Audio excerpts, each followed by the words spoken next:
Something should be happening, shouldn't it? Well, it's got time remaining. It's got a countdown.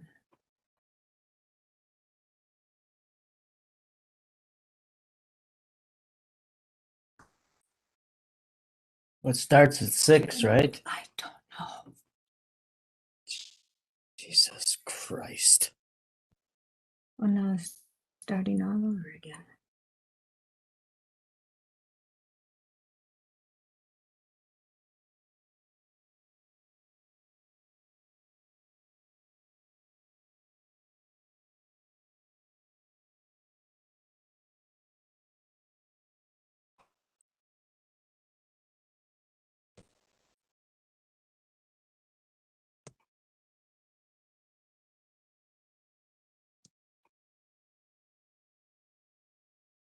It says viewing Megan Cap's screen.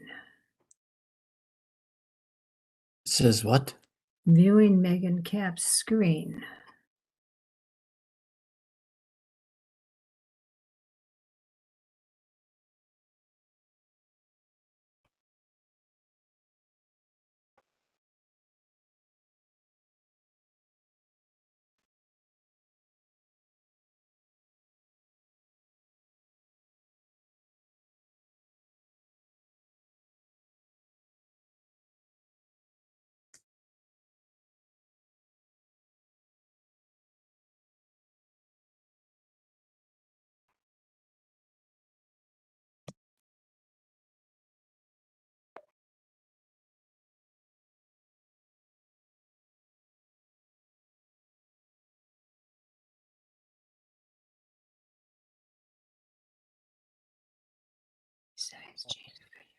I appreciate it.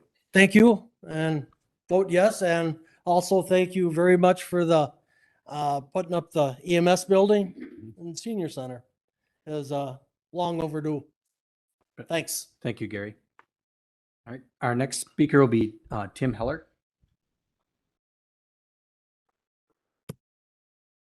Okay, This is the time. all right, thank you. John Nixon. For those of you that don't know me, I'm John Nixon, the mayor. Several hats in the community That's on what it different is. issues. Just want to make the county board aware of the fact that the CTV route that we're proposing now, the clubs are not going to make it a financial burden on the county. Needed money for the signage and the labor to put this stuff up.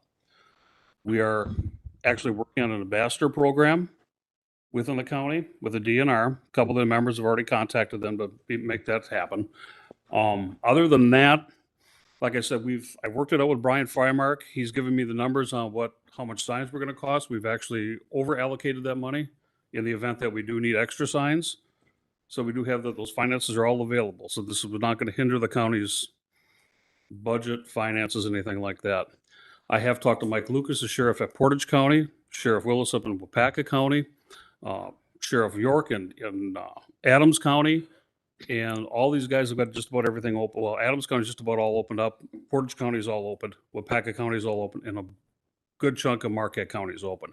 This thing is actually kind of growing around us. So, but like I said, the clubs have got financial stability to be able to pay for all this stuff. So just so you guys know, when the question comes up, how does it get paid for? We do have the money allocated for it. So, and that's all I have. Thank you, John. Mhm. Okay, we'll move on then. Unfinished business, there's none. New business reports, county administrator monthly report. Ms. Bingle.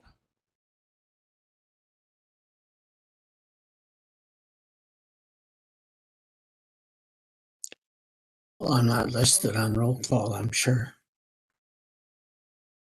That Everett? Yes. Oh, okay. So just wanted to give you a report. Several of us just came back this afternoon from WCA conference. They had a lot of good programs, a lot of concurrent workshops, and we tried to divide and conquer. So I hope to compile some of that for us for the next meeting or the following meeting, because I know budget's coming up here. Speaking of budget, we are working on we have some cuts that we have to make, and we're getting the final numbers on health insurance tomorrow. We have a meeting at 8 o'clock. Once we have that number, then we'll have to figure out from there where we're gonna go. Most likely, we're gonna have to look at our CIP and maybe do some prioritization of what is going to have to wait and what we have to do now. I wanted to also let you know that we hired the HR manager / risk manager, and I'd like to introduce her. Deb Denker, she joined us 2 weeks ago. You can come up here and say hello. Hi. Hello. I'm Deb Denker, and super excited to be here in the position of HR manager. and risk manager. I've been working in HR for about 25 years, and I'm super excited to be here. And just to share a few things about where we are with hiring, we have offers extended out to correction officers, communication officer, a deputy sheriff, deputy director of human services, LTE behavioral health nurse, and we have 5 conditional officers offers out to correction officers, and then we have 3 more interviews scheduled for correction officers. So I know it's been a hot topic right now, and so we are making progress, and those 3 people that are scheduled for the interview will take place for one position that's open then if the other 5 conditional offers go through. So that's a positive. And Bug Tussle may be contacting the towns to come and speak within the next few months. They may come speak here, maybe November, December, just about the project where we are. I have been sending those updates, but if you do get any concerns, send those to me or Barry, and then we can get them to them. And they're very on the spot. Like if there's concerns, they want to like get up ahead of it and make sure that the communication is flowing. And the building project is moving ahead. We had the groundbreaking for the dining and EMS this last week. And then before the next county board meeting at 5 o'clock at the highway department, that's when we'll have the groundbreaking for highway. So that's an hour earlier than our normal time. So Megan will send out those details with the meeting, correct? And the EMS, Keith will talk about image trend maybe a little bit. And then the last thing to share is at the next month's board meeting, we'll be bringing the ARPA plan back and show where we are with projects, where we have needs or where we can maybe use some of that if we need to offset budget. So we're going to plan back on how to modify that for your approval and move that forward from where we are. Any questions? I'm gonna ask this question because there might be other questions about this. So I was contacted by a couple of people about the Bug Tussle Tower. They're okay with the tower going in near their location, but it's like right next to their house, and there's a secondary position that they could have put it in, which is like further into the swamp or whatever. So, and then both were approved. Is that something that they would be open to discussing or moving or? So, and I wasn't really involved in the beginning. I don't know. The one in Aurora? Is there some way I could get a picture? I can follow up with you. Yeah, do that. Because they have reached out to a couple of the towns to come to their meetings because of just other concerns. And they want to be as least invasive as possible. And maybe they don't know, or maybe there's a reason that doesn't work. But anything like that, they do want that communication. So you can send that to me. Sure. Anybody else have any questions for Melissa? Okay, thank you very much. All right, then we'll have our Emergency Medical Services Annual Report from our EMS Chief, Keith Melvin. Good evening. How are you guys doing? Good. Good. We'll get the PowerPoint up here really quick and then we'll get moving through. So this is the annual report for 2021, and I feel a little weird giving it because I wasn't here in 2021, but I'm going to kind of do my perspective on it from a new chief coming in and kind of walk through what I found and what we're working on and you know, what our past state was and our current state. Go ahead to the next one. So as an incoming chief and, my background is in organizational leadership. So I performed a SWOT analysis on our department. And I looked at our strengths, our weaknesses, our opportunities, and our threats.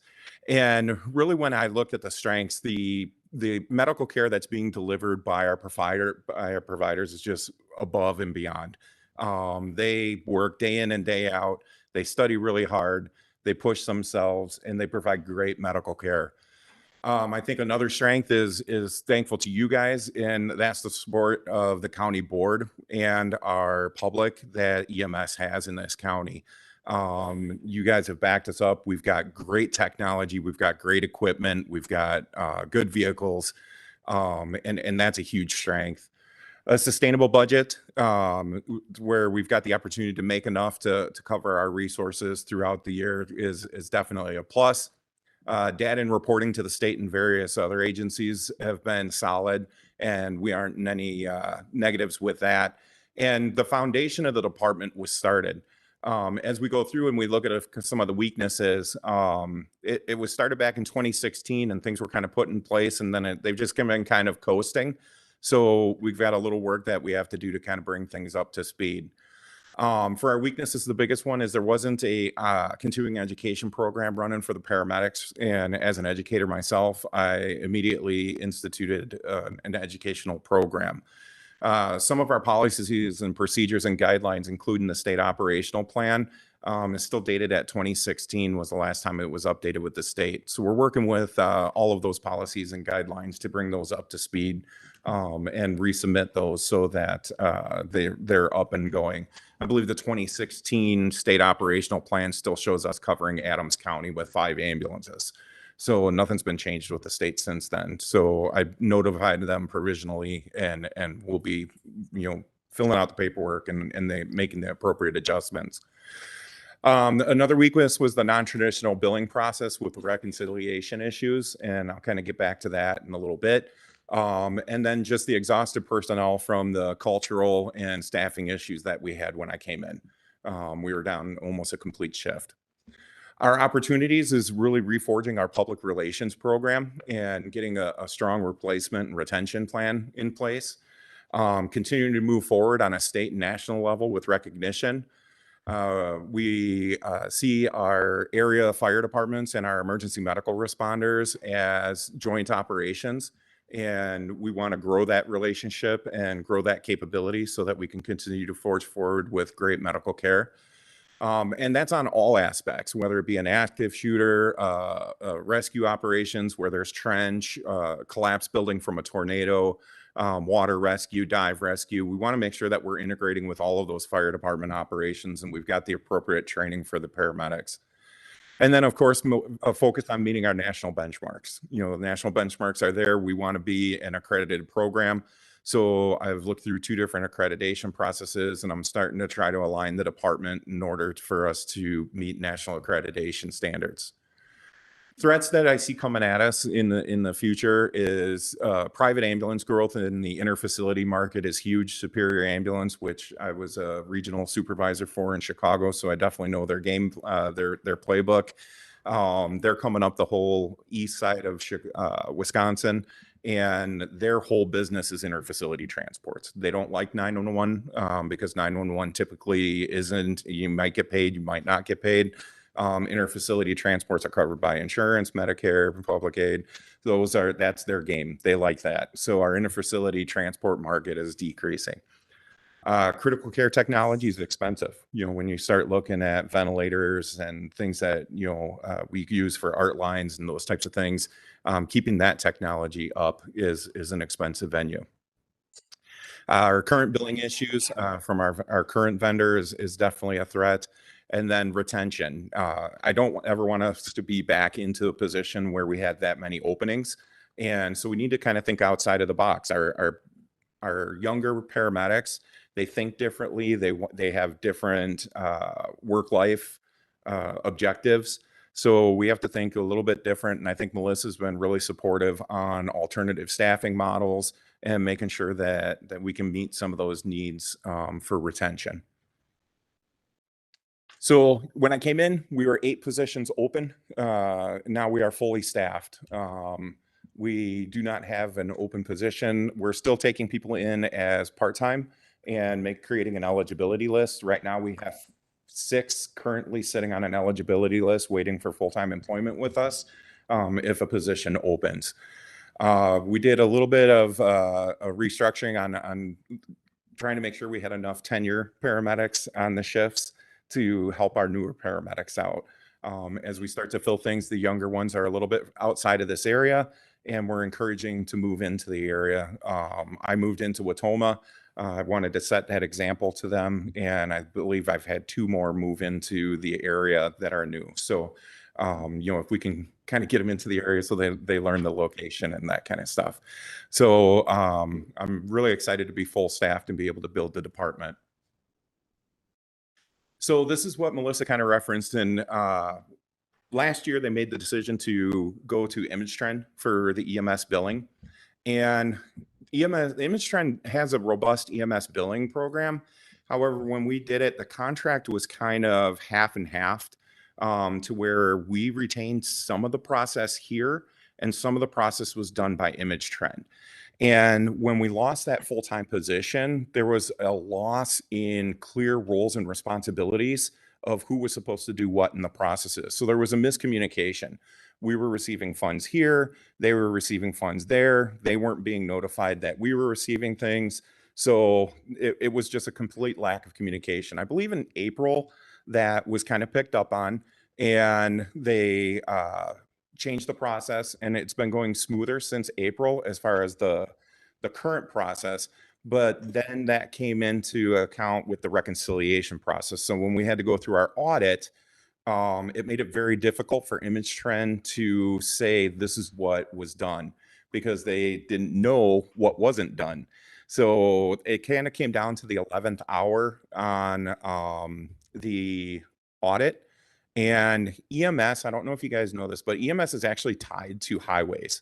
So when the federal government put EMS into play, they didn't want to mandate it because they didn't want to have to pay for it. So the way they did it was they tied it to highway fundage. That's why EMS is actually covered under the umbrella of the National Highway Transportation Safety Administration. And so your road money, your $90,000 grant that monies that you would get from the federal government becomes an issue when EMS has a mess up. So that's how that got tied together. Everything went through. We didn't lose any money, thank goodness. We were able to get 2021 closed out.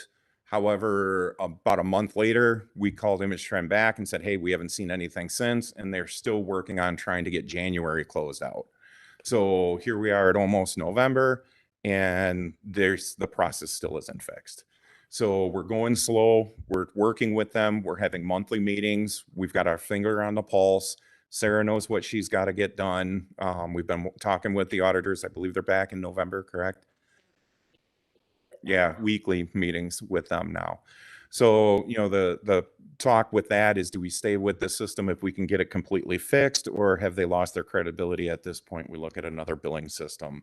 I prefer to, if we did that, we go with something local, so that if there's issues, we can deal with something that's local. So we're looking at that.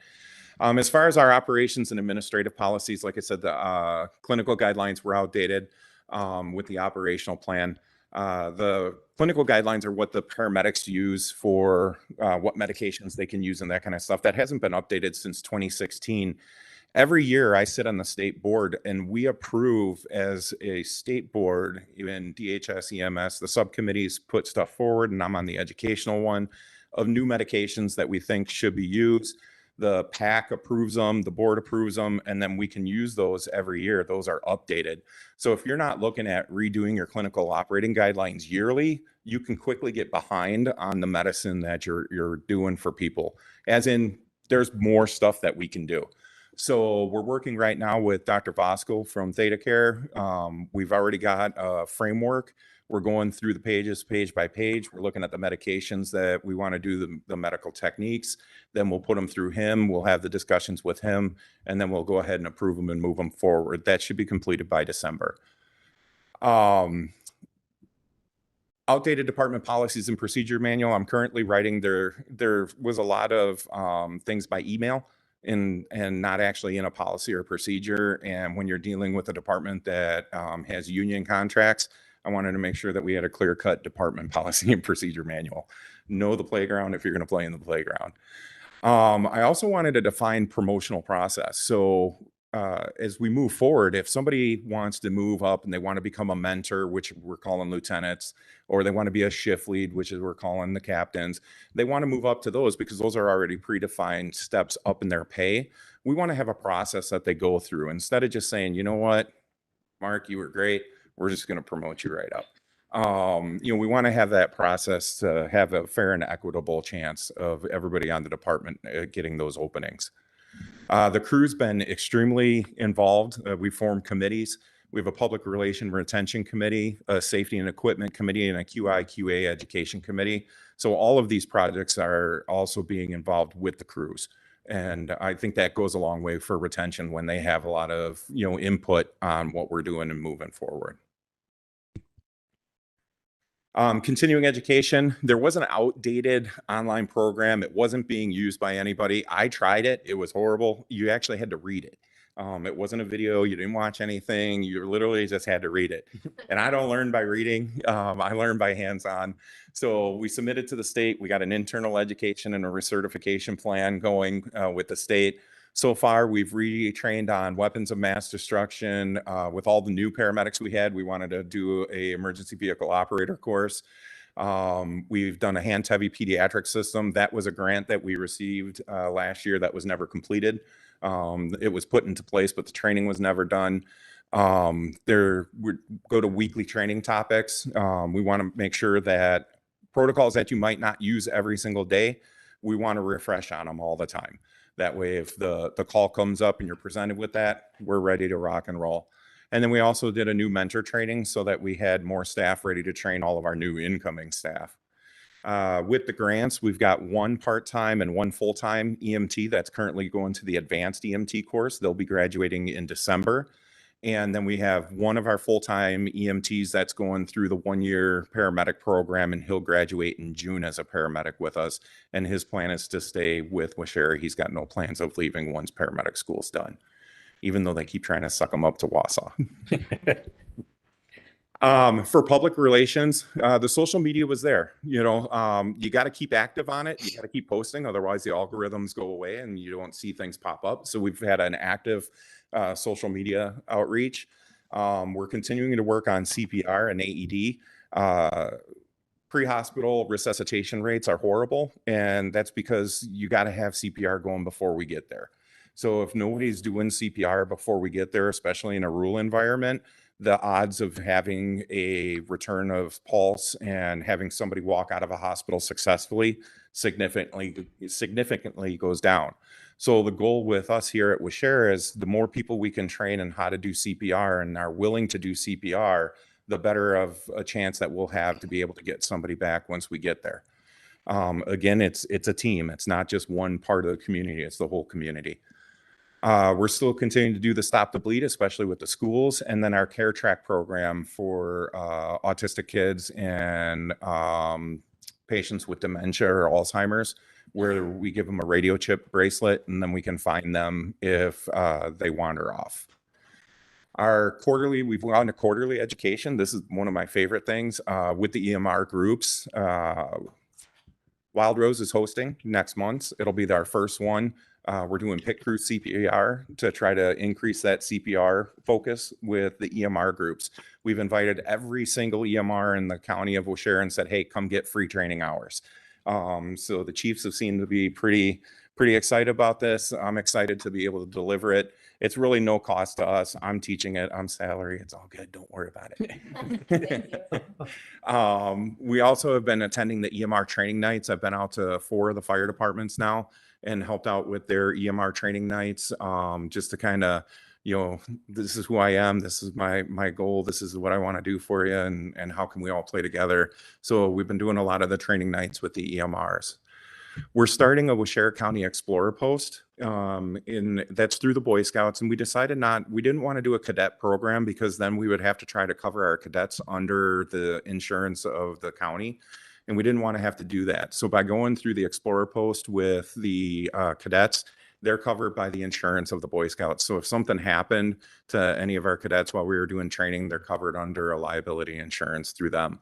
So we actually have our kickoff next month in October. We've been working with the three high school systems here in Waushara. We're looking at anybody that has a health desire, nursing, RTs, EMTs. All of our trainings are going to be EMS focused, but it's also all health focused. So that's what we're really kind of shooting for. We'll have outings over at Nordic Mountain for them to come and see what ski patrol is. And we're really excited to have that Explorer Post. It'll be two days a month, and it's going to be taught by all volunteer staff from Waushara. I think we have 12 already that have volunteered and joined the advisor staff. Joint MABUS drills. We went out to the MABUS drills when they're having the MABUS drills because for me, I believe a chief is a chief, and I'm glad that you guys switched the director to a chief because as a chief, that gives me the ability to be out there and be with my crews when they need them, just like a fire chief is. When the fire chief, a fire comes in, they go out to the fire. When the fire comes in, the EMS chief is going to go out to the fire. So I've been out to quite a few of the MABUS trainings and quite a few of the fires and really looking at rehab for our firefighters. How do we decrease our firefighters in our county from having heart attacks and medical issues while on scene? And that'll be my primary focus with the fire departments and the chiefs. We still continue to sit on the college advisory committees, all three of our technical colleges. We have members from Waushara County that sit on their advisory committees. So the decisions that are being made at the college, we're at least on that ground floor and keep a finger on the pulse of new paramedics that are coming out. For our state and national recognition, numerous of our staff are working as adjunct educators at the colleges on their days off. All across the board, Fox Valley, Mid-State, and Moraine Valley. On the top, we've got Shauna. Shauna is currently sitting on the WEMSA Board of Directors for Education. So she's been busy planning the upcoming state conference that's coming up, and we're glad to have her as part of our team. Jessica Lease is the shift chief on the bottom, and this is a big deal. We just found out about this week. Jessica was chosen as an EMS scholar through the Emergency Medical Services for Children at the national level. So they only pick one paramedic, one nurse, and 4 doctors to go through an intensive 2-year program on pediatric emergencies. She has to do a project that's based on furthering pediatric medicine. She'll be coupled with a pediatric specialist from Texas Baylor University that'll be in charge of her education for pediatric emergencies. This is such a big thing. We've already, from the time we got the email from the national level, the state has already gotten a hold of us. Both of the physicians that are in charge of EMSC are excited that Wisconsin was chosen as a scholar state. And we've already been invited down to Madison next month for the state level EMSC and how we can leverage that for the whole state of Wisconsin. So it is a big deal. We didn't realize how big of a deal it was when we were applying for it. We thought, oh man, this would be really fun. And then we were like, wow, this is actually pretty big. We're tying it to our telehealth grant, and we're going to maximize how we can do telemedicine in EMS for pediatrics. So that'll be our goal with that one. As far as national benchmarks, in the past, probably about 3 years ago, they had a committee that was looking at the dispatch center. When COVID hit, it kind of all went away and it never got restarted back up. But emergency medical dispatch goes into our accreditation. So we are going to start tracking things like how quickly is a 911 call answered, how quickly is it toned out, and then did the dispatcher follow the medical protocols that they were supposed to follow. That's a committee of Dr. Voskel, Ryan McElroy, the dispatch supervisor, myself and Alan Lucchini will be forming, and we'll be looking at those moving into the future. We're looking at next October. Dr. Voskel's covering a lot of shifts for doctors that like hunting in other countries right now. So he's been working pretty heavy. Our emergency response from 2021 still is kind of sitting at that on-time rate of less than 15 minutes. That's about the national standard. About 18% of the time we're over that 15 minutes. So again, once we get the the station in Poisippi, and we don't have to cross the parking lot and those types of things, I think our on-scene times will be a little bit quicker. Plus, we also have that medical dispatching program. So they rate the calls as Alpha, Bravo, Charlie, Delta, and Echo. Alpha and Bravos are actually non-emergent calls. Charlies are emergent, and then Deltas and Echoes are like the worst type of situation, life threat that you can have. Most places that are watching these on-scene time rates have different times for the different levels. So I think that would be a good move for us to kind of look at too, is, you know, if it's an emergent, are they there within 20 minutes, or non-emergent, are they there within 20 minutes? And then an emergency, are they there under 15? So that's just kind of how they typically do it. Our out the door response times still are phenomenal. The crews are in the rigs at under 5 minutes and about 97% of the time. When we start looking at patient care, aspirin is being administered 100% of the time. So if you call us and you've got chest pain or you're having a heart attack, we're getting the aspirin on board in under 10 minutes from the door, 100% of the time. Our blood glucose tests and strokes, 100%. Cardiac arrest, this is not bad for us. This is great for a rural system, to be honest with you, 5%. I'd like to try to see if we could get that, you know, to grow by maybe 1% a year as we start to work on the out-of-hospital cardiac arrests. Our STEMI times, you can see that the scene times are less than 20 minutes, which is great to be able to get there, get a 12 lead, get the meds on board, and get on rocking on the way to a cath lab so that you can get your heart rotor rooted and go back to life and be good to go.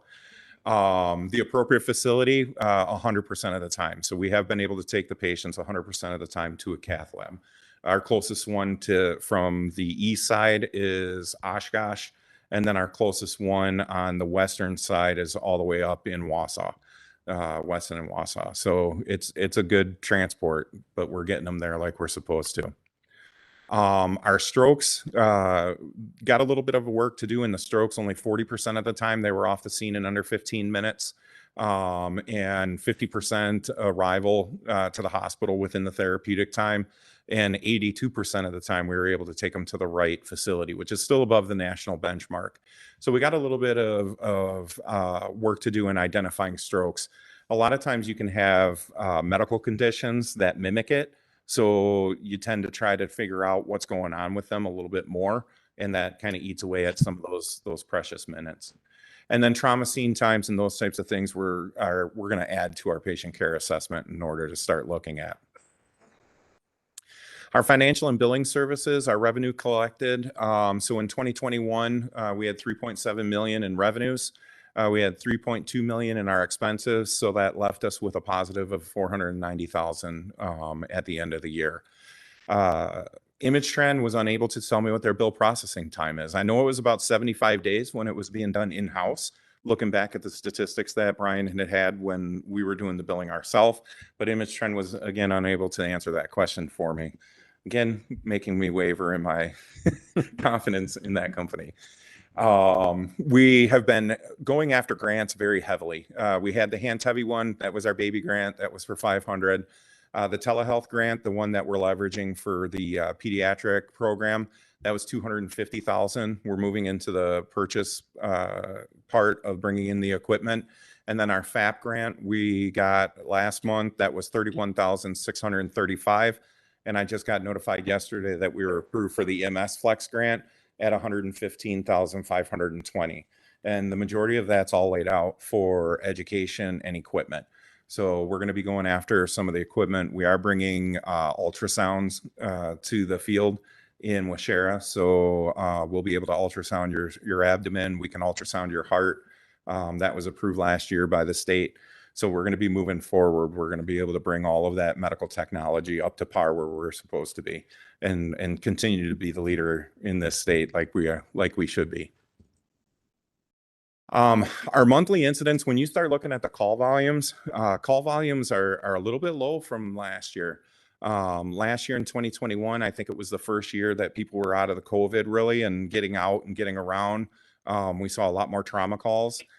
This year, the 911s just haven't been there, which is a good thing because that means people are being safe in the county when they're here. So that's a positive. But if you go to the next slide, you'll also see that our interfacility transports are down. So this time last year, it was about 18% of the total call volume, and equivalent to right now, we're at about 13% of our total call volume. So we're still above a 10% of our total call volume on transfers. But remember when I said in that threat assessment with the private ambulance services, you can see the red, the blue, and the green all circling with Shara, and the gold. Those are all private ambulance companies. They're there not to do the job of 911. They're there to do interfacility transports. That's what their companies are built off of.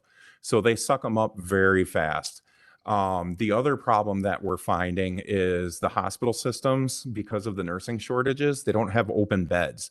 So you may have a hospital that has 525 beds, but you can only staff 140 of them.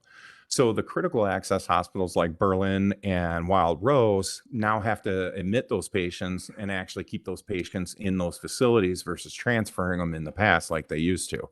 So even the amount of transfers are going down. Then you take into account the operational plan, and we've always said to the state that we'll never send interfacility transport out if we're down to 2 ambulances.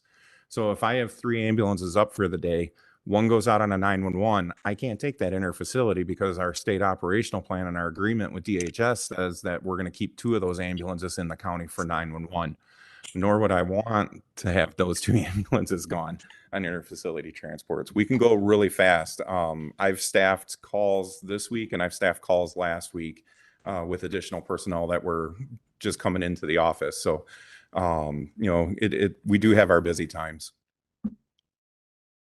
Budget reduction program. So these are some things that I've identified. Operative IQ is an inventory management system. And when I came in, the inventory was really just kind of, it's sitting in a closet and you go in, you use it, you get what you need. When it gets low, they order some more. Medications expire. And if they're sitting on the shelves and we're not using them, they just go to waste. We have to throw them away. So this inventory management system actually tracks expiration dates and has you move them around so that you got expiring meds coming up quicker. You can control the inventory that you're using. Most operations that switch to Operative IQ, Aspirus hospital ambulances switch to Operative IQ, they saw a 20% reduction in waste in their operating budget. So I'm really excited. I want to have that same 20% reduction in my operating budget. I think that would help us out. So I'm really excited to get this program up and running. We just received the equipment. This program was no cost to us. It's no more out of our pocket. It's supplied by all of the inventory vendors. They want you to use their system, and if you use like 30 grand out to one vendor, they'll pay for it for free. It's a rebate program that they do. So for us to save 20% on a rebate program, I'm all over it. We also brought in Verizon Fleet. We found out that the camera systems were never updated. So found that out when I kind of crashed into the nursing home over there. But I was not the driver at the time that happened with that little funeral home incident. I went to pull the camera, and lo and behold, we found out they were never updated and they were working because they were on 3G. So we went to a cheaper option, which is the Verizon Fleet, being we've already got a Verizon account here with the county. And it actually gives you data back from your drivers.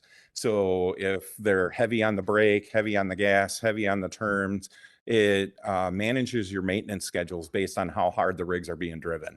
So we'll be able to keep up on preventative maintenance a lot quicker than waiting for something to kind of get to the point where a tire is bald or starts to shimmy, and then somebody looks at it and says, hey, we need a new tire. So, we're hoping that this Verizon Fleet will really go into our preventative maintenance program and decrease things like fuel economy and wear and tear on our vehicles. Then the last one is, I know we had just ordered an ambulance. We're still 65 in line. No new chassis have come out. And they're saying 2024, early 2024 is the next ambulance we'll get. So for preventative maintenance, I need that program, so we can take care of our babies. I did have a meeting. This was kind of cool. As a new guy, I reached out to Marquette and I said, "Hey, have you guys ever met as chiefs?" And they're like, "Nope." And I called Berlin. I said, "Have you guys ever met?" They said, "Nope." And I said, "Call Green Lake, the other department that's in there." I said, "Have you guys ever met?" "Nope." And I said, "Let's have a meeting." So we had the first ever EMS Chiefs meeting down in Marquette. They hosted the first one, and they are just receiving their new Lifeline ambulance. It's a little bit bigger than what we have for the mini mods, and the storage is phenomenal. And that's really what Gold Cross, Marquette, and Berlin are all using for ambulances. It's probably about 30 to 40,000 less than what we're paying for a foster coach or a medics right now. So I'd really like to look at that as an alternative as we move forward, especially with all of us kind of using the same one. We can kind of, start working together. We're going to keep moving that forward quarterly. We're meeting again in December to kind of talk about things.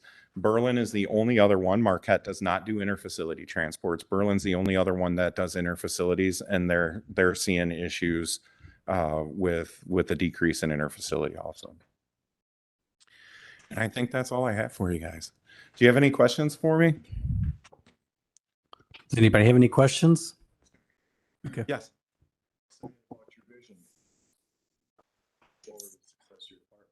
Excellent. Thank you, Mark.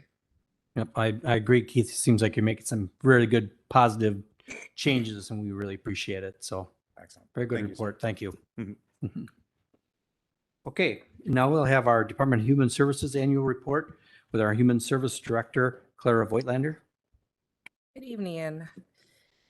I will start by saying I'm in a similar boat as Keith, that I was not in this role in 2021, so I'm reporting on a year that I wasn't overseeing, but I think that I've gathered some good information here to share with you the efforts that Human Services made in 2021 to serve our clients and our community in a positive way. Human Services is one of the larger departments in government, in our county government, and it has had a tremendous turnover in the past couple of years. I'm feeling very hopeful that moving forward now we are seeing many of our empty positions be filled. So I'm eager to share the 2022 year in review with you next year. So many of our programs are mandated programs. We do have some voluntary programs as well. Our aim is to serve the most vulnerable and the underserved in our community. You can see that we do have a fully staffed management unit. I'm excited to announce that as of October 31st, we will have a deputy director who will be starting with us. These are the units that Human Services employs. We do crisis and adult protective services work. We have our own financial manager within our department. We provide economic support services, child welfare services, which include child protective services and youth justice services, as well as children's long-term support and a clinical unit, which does outpatient mental health, AODA mental health, and we're certified with the state of Wisconsin to provide those services, as well as comprehensive community services and community support program. And I was hopeful that some of my staff would be here tonight to be able to meet you as new managers, but you're stuck with me and Pater. So we employ upwards of 63 positions at any given time. Similar to what other counties do, we contract for some of our specialized positions. And again, this isn't abnormal. These aren't positions that it would behoove us to employ full time because we just need them for specialized services. So currently right now, we have Dr. Sanaya Mahboob and then Alexia Smith, who is an advanced practice nurse practitioner. They oversee our psychiatric care. In 2021, our longstanding child psychiatrist, Dr. Charles Hodelick, retired. So we had some pretty significant changes there in how our clinic operated and some of these families he'd been serving for many years. So that was a big shift. Although we're very pleased to be fully staffed now and able to continue to provide good medication management care to adults and youth in our community. We also contract with Dr. Kent Burney, who is our part-time psychologist who serves as the medical director of our crisis unit. This is a mandated position through statute, so it's something that we have to have. We have to have someone who's a psychologist or psychiatrist overseeing the crisis services that we provide. And then lastly, we contract with Dr. Gilbert Stephanades as the medical director of our alcohol and other drug abuse unit. This is also mandated through statute that we need to have an MD who oversees that programming. So these doctors are on site a few days a week, and this was, as I alluded to earlier, it was somewhat problematic in 2021 because we had some changeover and needed to fill these positions, but we do have them fully filled now, and we're very pleased with that. So I thought I would just give some program highlights to show some of the efforts that our staff and our department made in 2021. In economic support, which is the program that determines eligibility for food share, medical assistance, and childcare, staff was quite busy. As you can see by the numbers, serving upwards of 3,400 families, which is 575 per worker. COVID has had a significant impact on delivery of services. As many of you are probably aware, the federal government has made changes in what can be provided to families in terms of increased money in their food share program and different resources for them due to problems with the COVID pandemic. And in response to that, we've had to shift how we do business because we haven't been doing reviews for customers. Once somebody is approved for something, they are able to stay on it. However, the word we're getting from the state is that in January of this year, we're going to be doing what's called a wind up. We're going to be returning to pre-pandemic operations and needing to do reviews. This will be a large effort. And I note this because we have ARPA funds that will cover the cost of overtime that staff have to do. ARPA funds have also covered the cost of equipment, so staff can be working remotely, and that's been a statewide move. That's not exclusive to Waushara County. Statewide economic support staff have been able to work from home. And then I'll provide an update on our alcohol and drug abuse and administrative services programming in 2021. Our longstanding supervisor, Sue Shemansky, retired, and Pat Eisenberger started as the new manager. We were also able to bring on a new substance abuse counselor position, and we were very lucky to find someone who was already licensed and able to immediately provide that service and do some billing. Our AODA clinic has been quite busy. Their ability to respond to community needs has been excellent. We have not had a wait list in 2021. The majority of new clients who call in seeking services for substance abuse are seen within 1 week, which is excellent. We do also offer OWI assessments. We are the one approved and certified facility in the county that does that. And we have one employee who is trained to do that. And as you can see, saw 124 clients for an assessment last year. We continue to offer a treatment court program. COVID had some effects on that as well. Usually we have an average of about 14 participants in it. And last year we had 8 program participants and 2 graduations. Graduations are steady, so it was excellent that that was able to continue. I would also add that right now we're in somewhat of a unique position because we have 2 lobby areas for human services. So our units that are our staff who oversee all of our psychiatric scheduling, all of our records retention and requests, all of our intakes for mental health, AODA, they're separate right now. And that will be something we'll be very pleased to have in the new building, that they can be together because it's been workable. We've been making it happen. And it's been something that our administrative staff has had to juggle on a weekly basis to make sure everything's covered and client needs are being met when they're in 2 different facilities and we're having clients going to 2 different locations to receive services. For Child Protective Services, this is a mandated service. This is the program that does assessments for any child abuse and neglect reports. Waushara County has historically always done excellent with this. There's state standards that need to be met for timeliness, what types of responses are delivered. And, again, historically in 2021 is no exception to that. We've done an excellent job with that. What you'll note from what I have on the screen here is that our biggest consideration and what held our biggest attention in 2021 is that we have a limited number of foster homes and 75% of them are at maximum capacity. And with COVID, we've seen a significant uptick in children and youth needing placements. So we've had to get creative. We are obligated not only in our service to families to provide a least restrictive placement, but we also hold an obligation to the county at large because we know that the next step up brings with it a higher cost. So we have tried to support our foster families and look to them for placement of the majority of our children, which children and youth who've needed a placement out of home, and we've been able to accomplish that. And as you can see, we were able in 2021 to reunify some children as well, or find other alternative permanency options for them through guardianships. In our children's long-term support and birth to 3 programs, these are programs that respond to needs in children who have developmental delays or are not adequately meeting milestones and need some additional support in their home. In 2021, we saw an incredible increase in referrals, specifically in our children's long-term support unit, and you'll see that we were able to add a case manager to that program due to the rapid growth. One of the positives is that that program is self-sustaining. It's fully billable, and the state of Wisconsin has made a change in the past 2 years that we are not able to have a wait list for that program. Every referral we get, we have to respond to. If the child and family is eligible, we have to be offering them services. So we're grateful that in 2021, the county board approved a new position for that. And as I said, it is a program that's fully billable through MA. And so it's really been a win-win for the families who need this service and for us to meet that need. So thank you.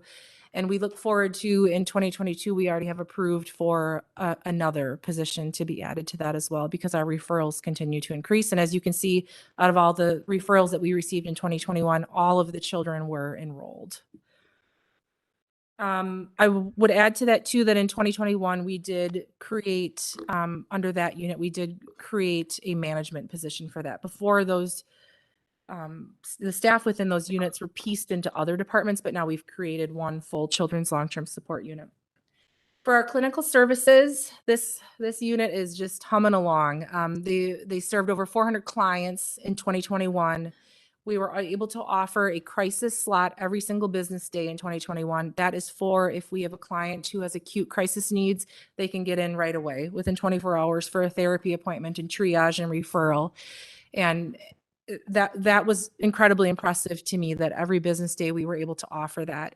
Also, in response to the COVID pandemic, we continued to provide telehealth services. We've seen some changes with that this year because some insurances are no longer approving that with the pandemic lightning, but we were able to use grant funds to purchase equipment that allowed our providers to not miss a day in providing mental health services. We continue to have approved satellite clinics in every school district in Waushara County. We've been limited this year and last year in our ability to provide services fully because of staff shortages, but we have maintained our certification with the state of Wisconsin to provide therapy services in the school, and we're hopeful that we can return to doing that at the level that we previously have. We also work under a MOU with the jail, where we're providing 8 hours of services to them weekly. This comes in the form of individual therapy, and they also do, they being our mental health staff and AODA staff, also do some groups within the jail.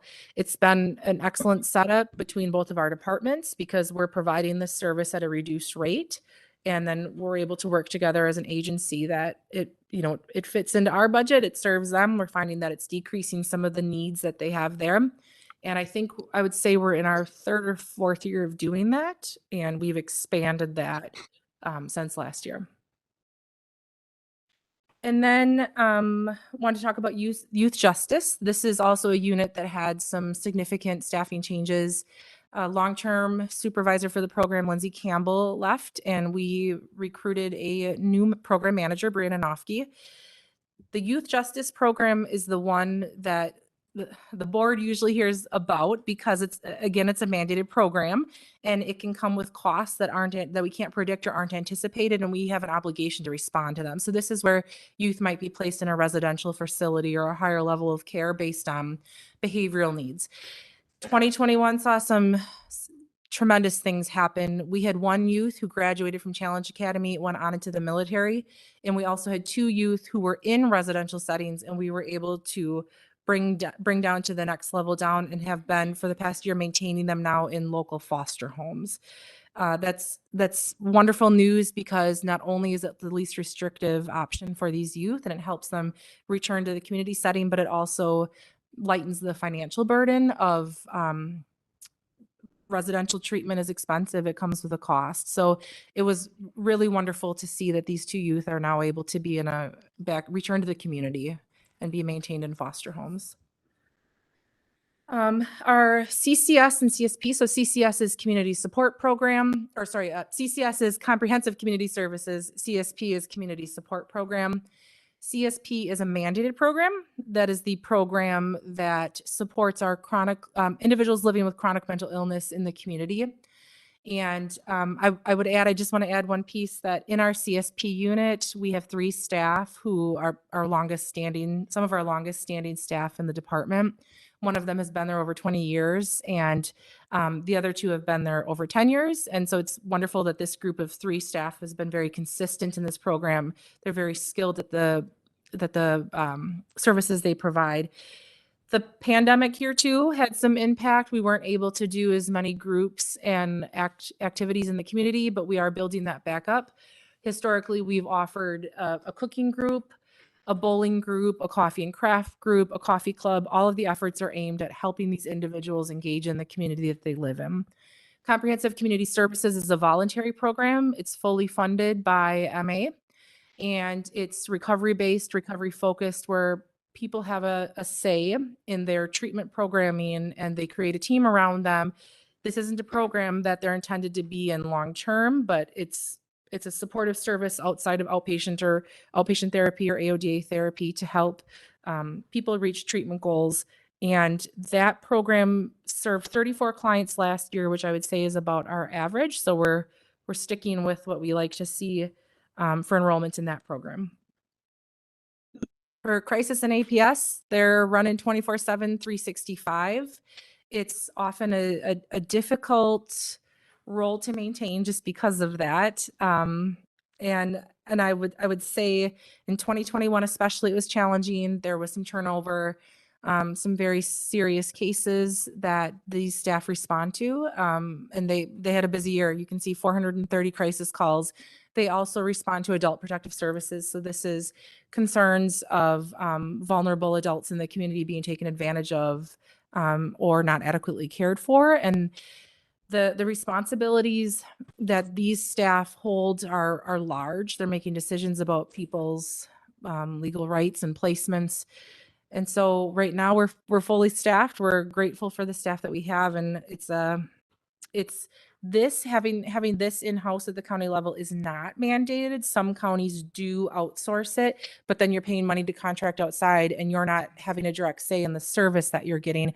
So in Waushara County, we're very proud that we have a certified crisis mobile unit here in-house that can provide service at the level and with the integrity that we'd like to see of it. So it's a tough position, but we're proud to have it and certainly hope to maintain it. And for our financial updates, I have asked Peter to join and share some in-depth information about our budget from the year 2021. Hello. As a recurring theme, I got to start with the financial and the Department of Human Resources about 3 months ago. So again, presenting for 2021 prior to myself being involved. When I started, my first job was to meet with the current managers that she listed to go through their current budget for 2022. For this presentation, then I went back and looked at 2020 and 2021 to kind of sense where we're trending. The tax levy, that would be the important part to the taxpayers and to the board, for the last few years has been consistently roughly in the same neighborhood every year. So there hasn't been use of taxpayer money for that. We've had reserve funds previously to cover any shortfalls up to 2021 and into 2022 to cover any of those shortfalls.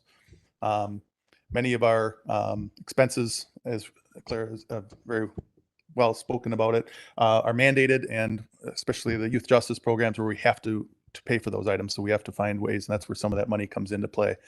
And then during the last 3 years, 2020, 2021, we did have some reserve funds, and I think part of that was due to COVID and other things that we have near exhausted the reserve funds that were in that fund.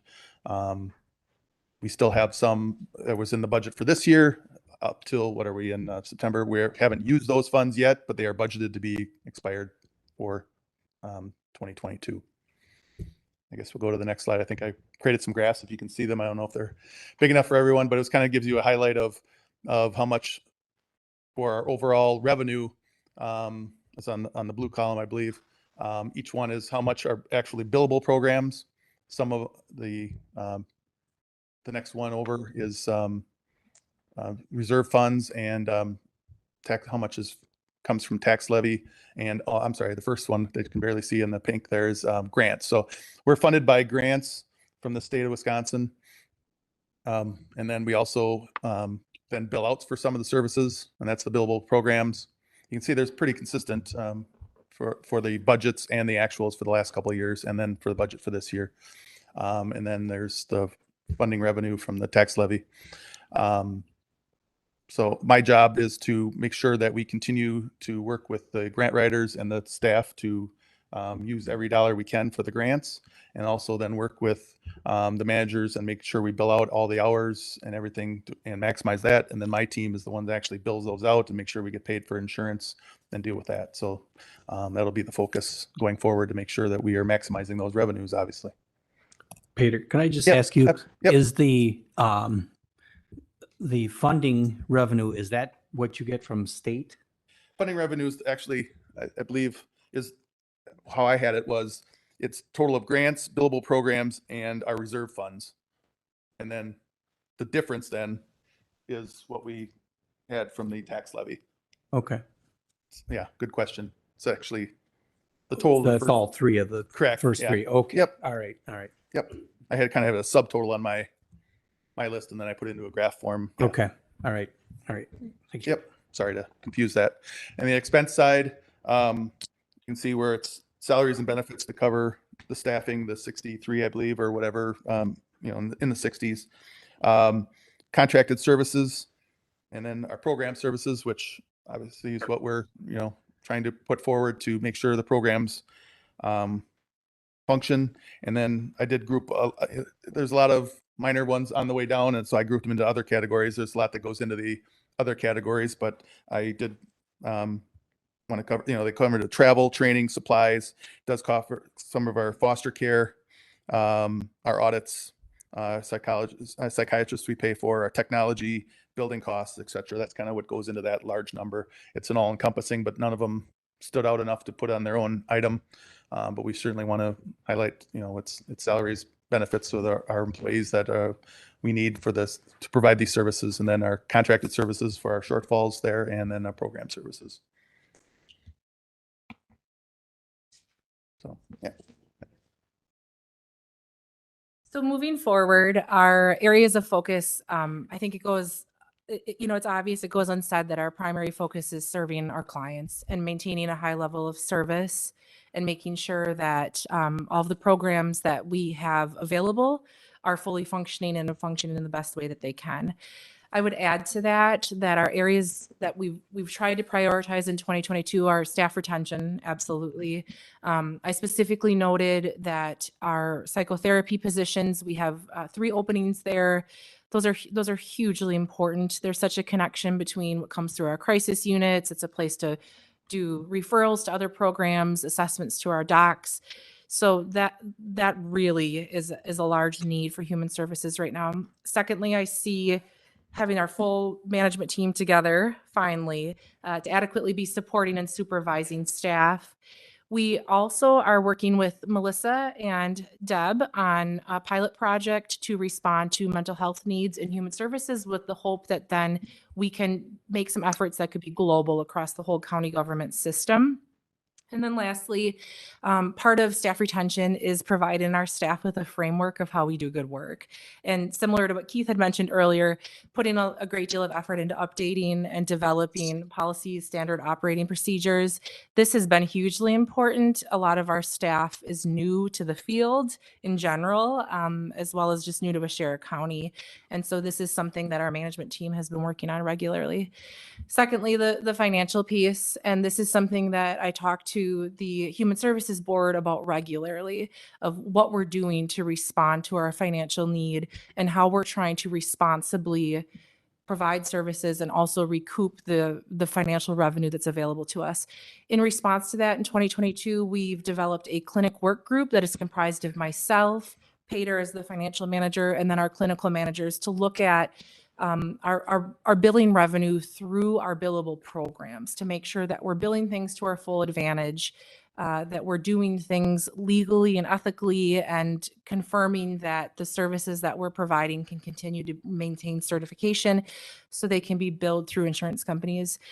We also, you'll see actually next on the agenda is we are looking at involving an outside professional auditor to assist us in looking at our financial status and programming. This is someone who came recommended to us from the auditor who actually does our auditing here at Human Services. So we feel that this is a good opportunity and investment in our financial status and Human Services. We've put a great deal of effort into increasing grant revenue and grant support for our programs. And as I'd stated a few moments ago, just confirming that our programs are billable to the department's full advantage. And any questions or comments? Anybody have any questions? I have one for you, Clara. First of all, it's refreshing to see that some of the positions are being filled. Oh, yes. Finally. Very refreshing. Maybe you said it, but you spoke that there's a shortage of foster families. Do you guys do any kind of recruitment thing for that? Absolutely. Your department do?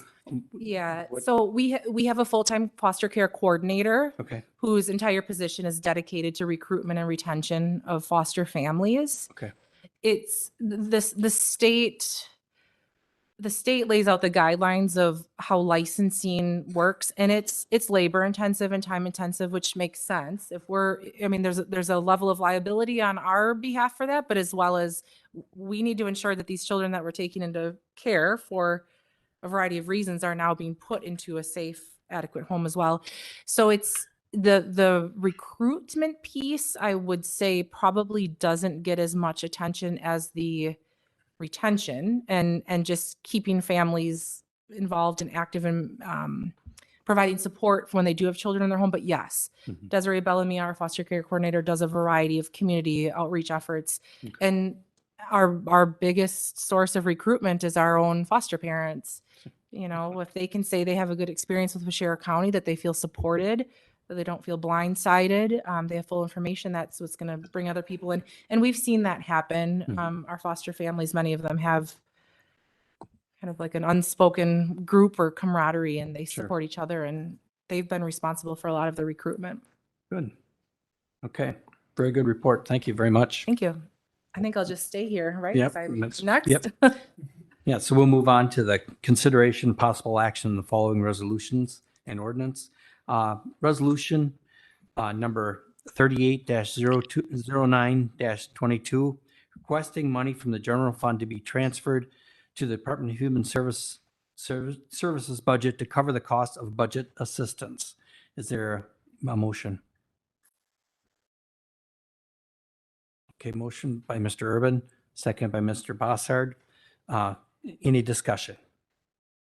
Does anyone want any more of an explanation? Okay. Oh, go ahead. Chairman, may I be allowed to vote? Yeah, it's $13,000. I don't mean to interrupt Clara, but For it. since Clara wasn't here when some of this happened, between 2020, 2019, and 2021, there was a lot of changeover in human services in the director position, the deputy director position, and the financial manager position. So our person who was the financial manager before Pater came in, and she was here about a year and a half and really didn't get adequate training from the prior person because they were already gone when she started. She had already started her other job when Pater started. We lost a long-term employee. She unexpectedly passed away who had a lot of handle on some of the grant programs and some of the billing. And so no one really knew what those things were because we didn't have a good grasp on it. So in 2021, when it got close to the end of the year, Colleen Sinkowski, who was the financial manager at that time, And I sat down with all of the grant documents, and we're trying to go through them to see what types of things we could apply to the grant instead of the tax levy. And I know we left money on the table. And so this person has gone into other county departments of human services and been able to explain what all the different pots of money are for, and give the grant documents are kind of funky to read, but to give us a better idea and a better layout so that we can have that actually in writing, so that when people leave, we still know what we're charging to. So I really think that this $13,000 is going to come back to us. We are going to be able to make this up by actually taking advantage of the money that the state gives us, either from their grants or their normal allocations. I don't want to leave money on the table again. Our budget can't afford it. And so I really hope that you approve this. Okay, thank you. We'll proceed to vote. Yes, Everett, you can vote as well. Thank you. Thank you all. Yours will be a voice vote, of course. Yes. Aye.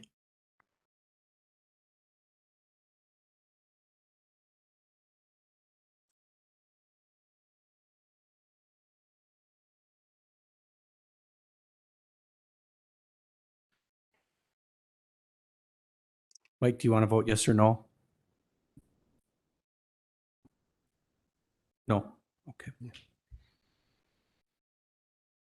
Thank you. The resolution passes. All right, thank you. We'll move into number 2, an ordinance number 673, an ordinance amending chapter 50, article 4, ATVs with Sheriff County Code. Okay, motion by Mr. Bonfiglio, second by Mr. Wadle. Is there any discussion? Any discussion? Everybody understands? All right, we'll proceed to vote.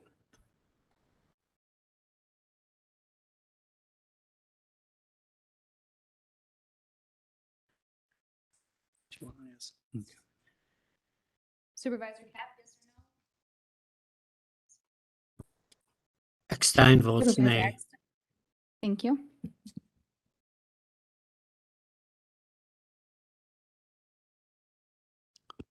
Okay, the ordinance passes. All right, then we'll move on to board suggestion for future agenda. The boards, we'll move on to future agenda items. Anybody have any future agenda items? And just a reminder that we will have the groundbreaking ceremony for the highway department next month on the 18th. It'll be 1 hour prior to our meeting, so at 5 o'clock. So, and that'll be out at the site.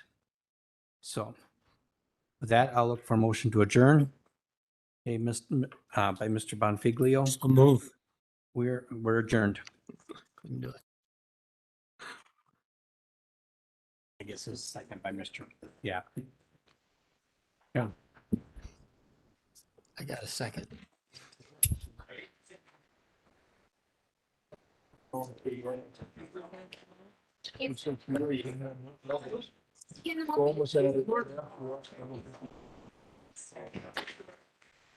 We're not gonna see you. Yeah, you're gonna get. Nope, it's good. You know. I don't know if I need to, do you think? Motorcycles, whatever, so. Okay, I'm gonna try to make it if I can. Okay. Just wait. I hear all the. I would still see it. Yes, that's what I wish you'd had before.